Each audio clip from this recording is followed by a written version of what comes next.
Hola, en este vídeo me gustaría hablar de Kepler, de su trabajo y de él, porque creo que una cosa va ligada a la otra y además es muy interesante. Las tres leyes de Kepler son un tema muy conocido. No obstante, es más conocido dentro de la comunidad científica o de gente que estudia ciencias, que se ha metido en bachillerato científico o que va a la universidad.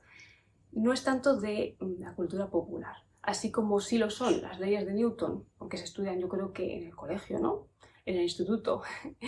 Las leyes de Newton y las leyes de la termodinámica incluso son más conocidas que las tres leyes de Kepler, así que aunque las tres leyes de Kepler y Kepler en sí mismo sean populares y relevantes en el mundo de la ciencia y en los estudios y en la cultura, realmente no creo que tengan el alcance que debería. Y además, hay una cosa de la que no se habla prácticamente de Johannes Kepler y ese es su lado místico y cómo eso influenció profundamente a su ciencia, lo cual es muy importante. Johannes Kepler, matemático, astrónomo alemán y presunto alquimista.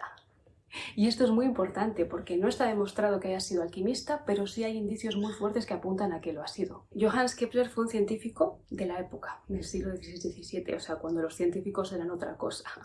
De hecho, entonces, la ciencia estaba muy ligada a la alquimia, a lo que se consideraba ciencia en ese momento, y a la astrología. Y de hecho, el mismo Johannes Kepler estaba muy involucrado en el tema de la astrología. El tema de la astrología es muy importante en la época, porque aunque ahora no lo parezca, la astrología es lo que precedió a la astronomía y a la astrofísica. Antaño, los astrónomos, lo que hoy se consideran astrónomos, solían ser astrólogos. Y además la ciencia, lo que entonces se consideraba ciencia, no estaba tan peleado con lo místico en absoluto. De hecho, es muy frecuente que científicos de la época, lo que entonces se consideraban científicos, estuviesen involucrados en temas místicos. Y Kepler no era una excepción. Bueno, me ha pasado lo mismo de la otra vez. He tenido que cambiar de cámara otra vez, pero bueno, lo estoy arreglándomelas para conseguir un mejor setup y que esto no me vuelva a pasar. De momento es lo que hay. Así que yo continúo. La astronomía entonces no era considerada independiente, sino que era una subrama de la matemática directamente. O sea que si eras astrónomo, eras matemático. Curioso. Y eso que entonces la astrología era lo que más estaba en auge, el concepto de astronomía era bastante moderno entonces y la astrología era lo predominante, dado que la astrología, aunque ahora no lo parezca, es el predecesor de la astronomía. Y entonces ser astrólogo era una cosa un poco distinta, ¿vale? Pero era ser astrólogo y no estaba desligado del concepto de la ciencia. El astrónomo era matemático, por eso Kepler se considera matemático y astrónomo. Entonces era lo mismo, eras astrónomo, eras matemático. La astrología estaba muy ligada con lo que se consideraba ciencia entonces, no era nada raro además que muchos alquimistas estuviesen metidos en astrología. Los alquimistas eran los científicos de la época, son los pioneros también de la química en sí misma, de ciertas cosas de la física, pero sobre todo de la química, y abordaban en general muchas cuestiones científicas. Por tanto, eran como los científicos de la época, muy ligados a temas místicos, normalmente no siempre, pero era muy común. Y la astrología era bastante común entre ellos. Y entonces era considerado ilícito entre la gente que buscaba las respuestas en lo que antaño se consideraba ciencia. Alquimistas y, bueno, físicos más estándar de la época. Y no había esta separación que hay hoy en día entre concepto científico y místico. No tenían esas peleas. No había tanto prejuicio, igual había algún prejuicio, pero no tanto. Perdón por el ruido ambiental, es que es imposible grabar en silencio. Es imposible grabar en silencio. Y o grabo así o no grabo, o sea que eso no quiere decir que todos entonces estuviesen ligados a lo místico, pero no había los prejuicios que hay ahora. Tampoco quiere decir que todos los científicos hoy en día estén completamente desligados de lo místico, de lo divino o incluso de lo esotérico. Pero la verdad es que la gran mayoría y en general popularmente en la comunidad científica se ve fatal. Popularmente, es una cosa que también ha interesado que se vea de esa forma, porque no es una realidad que hay en todos los científicos, ni mucho menos, y todos son científicos con sus ideas, con sus títulos, con sus conocimientos, y no todos están de acuerdo con hacer esa separación. Pero ha interesado hacer de esto algo común. Muy menos mal, todavía no existían esos prejuicios y pasaban estas cosas. El caso es que Kepler, aparte de sus tendencias místicas, él fue siempre extremadamente creyente, nació en una familia protestante, católica protestante, y fue devoto siempre. Y de hecho enfocó sus estudios, sus investigaciones, todo lo que descubrió científico, lo enfocó siempre en la búsqueda de lo divino. Su intención investigando y descubriendo cómo funcionaban las cosas, o sea, su intención con la ciencia, era alcanzar lo divino, entender más la creación divina y estar más cerca de Dios. Ese era su cometido y lo fue siempre. Ese era Johannes Kepler, perdón. Él veía la ciencia como una forma de acercarse a Dios y entender su creación, y siempre lo usó para estar más cerca de Él y entender la mente de Dios, por decirlo de alguna forma, y el mundo que había creado. Para eso estaba metido en la ciencia, aunque también le gustaba en sí mismo, pero es que para él las matemáticas eran como parte del mecanismo de la creación de Dios o su lenguaje.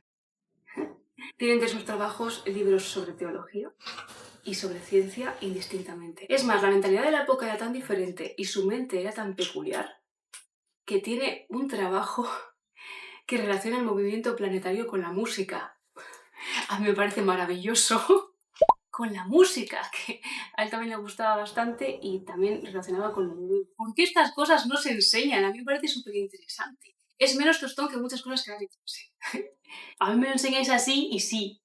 Es una pasada. Ese tipo de cosas, por ejemplo, no se conocen de Johannes Kepler y son muy relevantes. Me parece que conocer a la persona es hasta cierto punto interesante para entender su trabajo, sobre todo cuando se trata de la gente que empezó a dar los primeros pasos sobre cosas que para nosotros son coloquiales o normales. Como tan pocas personas lograron cosas tan grandes que han cambiado la humanidad, que han cambiado la forma de entender el mundo y que han hecho descubrir cómo funcionan las cosas. Yo creo que es interesante saber cómo funcionaban ellos para entender su trabajo. Pero de eso no se suele hablar nunca. Si acaso igual se pasa por encima la historia y ya está, y la de Kepler, la verdad, supongo que tampoco interesa hablar de su lado místico tan profundo y tan importante en todo su trabajo, en toda su trayectoria y todos sus descubrimientos, cuando es esencial para entenderle a él y a su obra. Él hizo descubrimientos impresionantes que cambiaron el concepto de la astronomía y de la astrofísica, cuando todos no existían el concepto, que fueron llevados enteramente por el divino. Es gracioso si te pones a pensar. También realizó trabajos muy importantes en el campo de la óptica y de las matemáticas. La verdad, no solamente tiene sus 3 leyes planetarias, tiene también trabajos en teología, porque recordemos que estaba súper ligado a lo divino, que era uno de sus intereses hiperbólicos junto con el tema de los planetas y el movimiento planetario. Dedicó gran parte de su vida al movimiento de los planetas, es cierto, pero tenía otros intereses, la música, la teología, lo esotérico, las matemáticas en general. Muy interesante. De hecho, también escribió sobre religión y astrología. Y su vínculo con la alquimia, que al principio estaba en entredicho, se pensaba que era especulativo, sigue siendo especulativo, no está 100% confirmado, pero hay muchos indicios de que probablemente es así. Motivos por los cuales se piensa que Johannes Kepler era muy probablemente alquimista. El primer motivo es bastante ambiguo y la verdad es que simplemente es especulativo y no aclara mucho, que es que él, pues al estar tan conectado con lo divino, con lo esotérico, con lo místico en general toda su vida, y de hecho orientar todas sus investigaciones a eso, dado que entonces la gente que estaba dedicada a la matemática, a la astronomía, a la ciencia en general, lo que entonces se consideraba ciencia, solía ser alquimista, era común, pues sumando ambos factores, era posible pensar que probablemente lo hubiese sido. Pero eso en sí mismo no dice mucho. Hay otras 2 razones que lo hacen mucho más factible. Una de ellas es que él fue, a ver si lo pronuncio bien, fue colaborador, y de hecho aprendió bastante, de un físico. Él colaboró con Tycho Brahe, no sé si lo he pronunciado bien, Tycho Brahe. Vale, voy a estar pronunciando mal todo el tiempo su nombre porque fui tan inteligente que no se me ocurrió mirar antes cómo se pronunciaba, a pesar de que se nota que no es un nombre anglosajón. Su nombre se pronuncia realmente Tycho Brahe, Tycho Brahe. Y lo voy a pronunciar mal todo el tiempo, así que mis disculpas. Una persona de la cual le dio conocimientos, que además aportó muchísimo a los conocimientos que había entonces astronómicos, y él sí era alquimista, dado que Johannes Kepler tuvo una relación tan estrecha con él hasta el punto de heredar sus conocimientos, de aprender de él. Siendo alquimista, era todavía más probable que se hubiese metido también él en ese tema. Pero no solamente eso, la tercera razón, y quizá la más relevante, es que en unos manuscritos del mismo Kepler se encontraron restos de ciertas sustancias muy típicas en los alquimistas, de uso común en los alquimistas de la época. Analizaron 20 páginas de los manuscritos y encontraron huellas de oro, plata y arsénico. También restos de oro con mercurio y sales de... como si él mismo hubiese estado utilizando ese tipo de elementos Y eso era lo típico de los alquimistas. Parece bastante obvio que efectivamente sí que fue un mago alquimista. Y digo mago alquimista porque lo de mago se puede decir así, dado que entonces era tan común que los alquimistas estuviesen mezclados con lo místico, con cierto tipo de cosas esotéricas o pensamientos esotéricos ligados a su disciplina, que también se conocían como magos alquimistas. Me encanta el contraste que hay entre creencias de antaño y creencias de ahora y cómo nos hemos dividido de forma absurda. Es curioso porque Kepler sacó sus 3 leyes, las publicó justo el año en que Galileo Galilei creó el primer telescopio de la historia. Casualidad, pero él, Kepler, era miope, de hecho, y muchas veces tenía que observar y teorizar viendo al cielo a simple vista, sin ningún artilugio, aunque los sistemas de medición de Tycho Brahe, le ayudaron bastante. Kepler heredó varios de sus trabajos, de los trabajos de Tycho, y lo que ayudó en especial fueron las medidas del movimiento de Marte, su movimiento retrógrado en concreto, que le ayudó crucialmente a elaborar sus 3 leyes. Así que bueno, aprendió y vivió mucho de este físico danés. Se basó también en el modelo heliocéntrico de Nicolás Copérnico, que entonces fue muy revolucionario porque hasta entonces había predominado el modelo geocéntrico, quiero decir, hasta que Copérnico popularizó su modelo heliocéntrico. Geocéntrico es que está centrado en la Tierra y heliocéntrico en el Sol o en la estrella. El modelo heliocéntrico, que fue popular durante siglos, fue formulado por Aristóteles y luego fue promulgado por Ptolomeo. Y aunque tenía sus detractores, pues no les hacían ni caso y tampoco se por muchos años hasta que llegó Nicolás Copérnico con su teoría heliocéntrica que por fin fue aceptada. No era el único que lo creía, pero fue el que consiguió ser aceptado y pasar a la historia. Cosas que pasan. Cosas que pasan más de lo que parece, de hecho. Constantemente. O sea, hay unos pocos iluminados en el mundo y solo se hace caso a 2. Y de vez en cuando a 1 cada no sé cuántos años. Ya son pocos y encima se hace caso a menos. Pues bueno. También es verdad que la aceptación de la Iglesia de la teoría geocéntrica, que también le costó, pero al final lo aceptó, pues contribuyó a popularizarla mucho, ¿no? Pero lo de siempre, intereses. Así que al final llegó Nicolás Copérnico con su teoría heliocéntrica y Kepler se basó en ella. Todos sus estudios estaban enfocados a que los planetas se movían alrededor de la estrella. Aristóteles y Ptolomeo, 2 filósofos griegos. Los griegos que en su momento tenían teorías científicas, lo que para ellos era científico, que lo intentaban. Que algunas eran peculiares, de hecho consiguieron incluso formular lo que luego serían los átomos, los griegos. En concreto, Leucipo y Demócrito fueron precursores del pensamiento de que la materia estaba compuesta por partículas muy pequeñitas, indivisibles y eternas, vamos, los átomos, y las llamaron átomos. La palabra griega átomos significa indivisible y por eso llamamos átomos hoy en día los átomos. Te pones a pensarlo y dices, fueron los griegos. Fueron los griegos los griegos antiguos, la razón por la cual llamamos átomos a los átomos hoy en día, pero qué avanzados. Bueno, pero en algunas cosas donde tenían también sus teorías científicas, pues había unos puntos de vista extremadamente peculiares que bueno, nada tienen que ver con la realidad. Pero bueno, lo intentaban, lo de los átomos me parece muy guay. A pesar de las ideas de Aristóteles y Ptolomeo sobre el supuesto geocentrismo, o sea que todo giraba alrededor de la Tierra, pues bueno, por fin se implantó la teoría de Nicolás Copérnico. Y Kepler se basó en ese pensamiento. ¿Cuáles son las 3 leyes de Kepler que son tan importantes y que fueron el comienzo de la astrofísica moderna y que revolucionaron en la astronomía? Que además completó los trabajos de Tycho Brahe, que entonces ya estaba mejorando los trabajos de Nicolás Copérnico, de hecho mejorando los trabajos que había en general sobre la astronomía. Él consideraba, Tycho Brahe,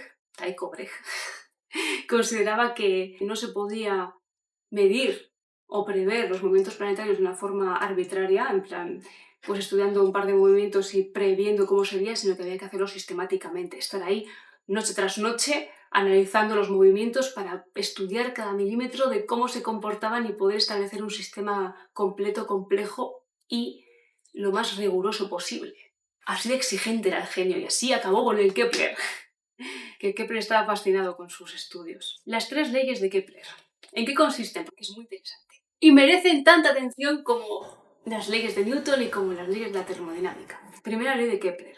Los cuerpos celestes se mueven no en órbitas circulares, como creía Nicolás Copérnico, sino que se mueven en órbitas elípticas. Esto implica que habría 2 focos, en una órbita elíptica habría 2 focos, y la estrella o el objeto alrededor del cual se mueve el otro objeto, el planeta en este caso, está situado en uno de los focos del elipse. Esto es importante porque hasta entonces se pensaba que las órbitas eran simplemente circulares y esto era revolucionario para el momento y extremadamente peculiar, porque claro, ¿qué sentido tendría que se moviesen así cuando lo circular parece lo más intuitivo y más ordenado, ¿no? Segunda ley de Kepler. Esta me encanta, es súper interesante. Los planetas siempre barren áreas iguales en tiempos iguales, en cualquier lugar de la órbita. Esto es súper interesante precisamente porque son elípticas. ¿Qué implica esto? Y bueno, porque tienen su perihelio y su afelio. ¿Qué es el perihelio y qué es el afelio? El perihelio es el punto de la órbita más cercano a la estrella y el afelio es el más lejano. ¿Qué implica esto?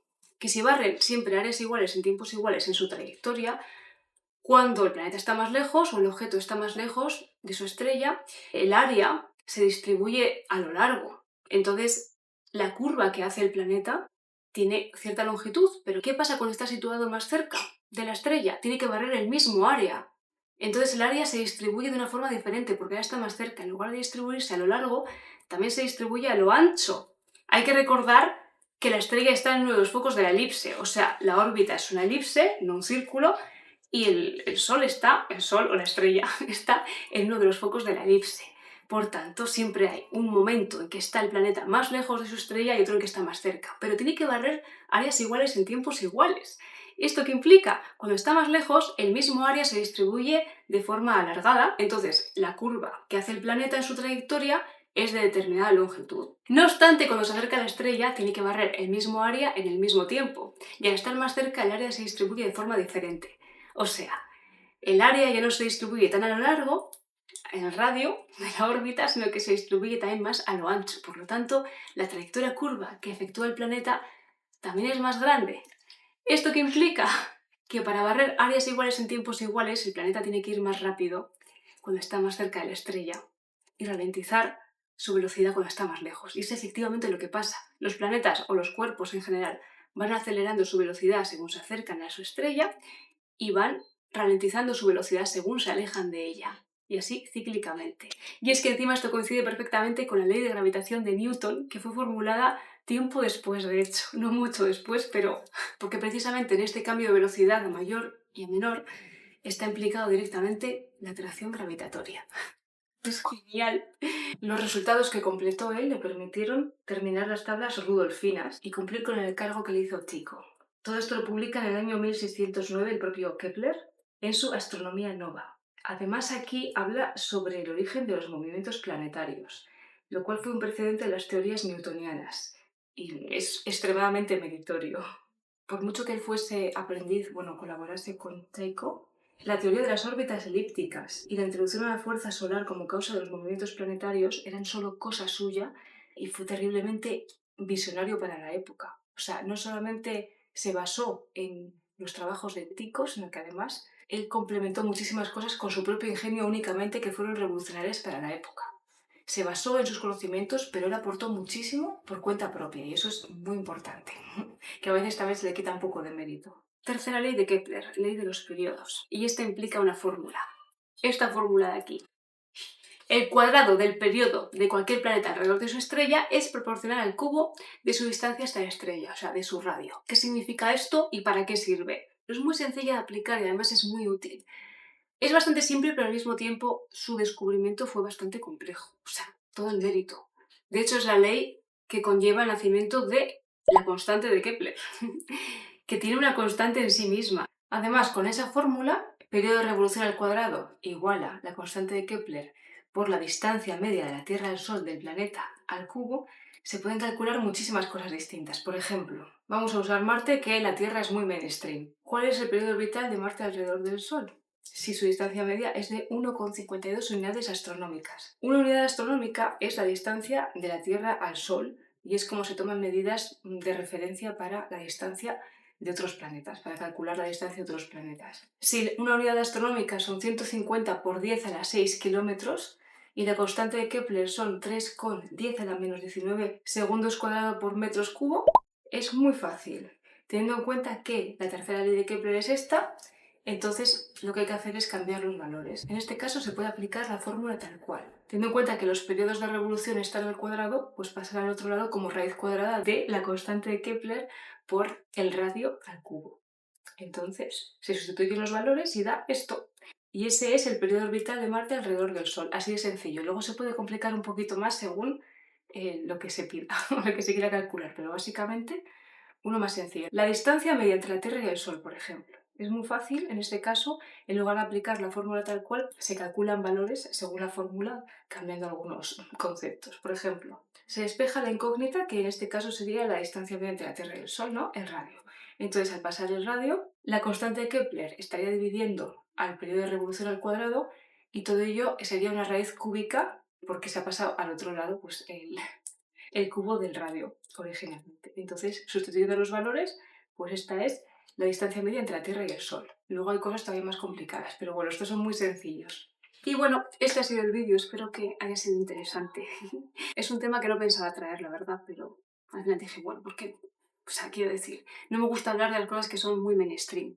Y las leyes de Kepler son algo muy conocido. No porque no me gusta hablar de eso, sino porque es que hay tantos vídeos y cosas al respecto, pues que digo, ¿para qué lo voy a hacer?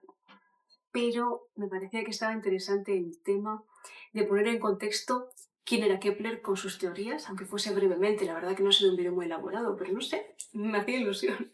Y es que me encanta la astrofísica y me fascinan los descubrimientos de este chico, la verdad.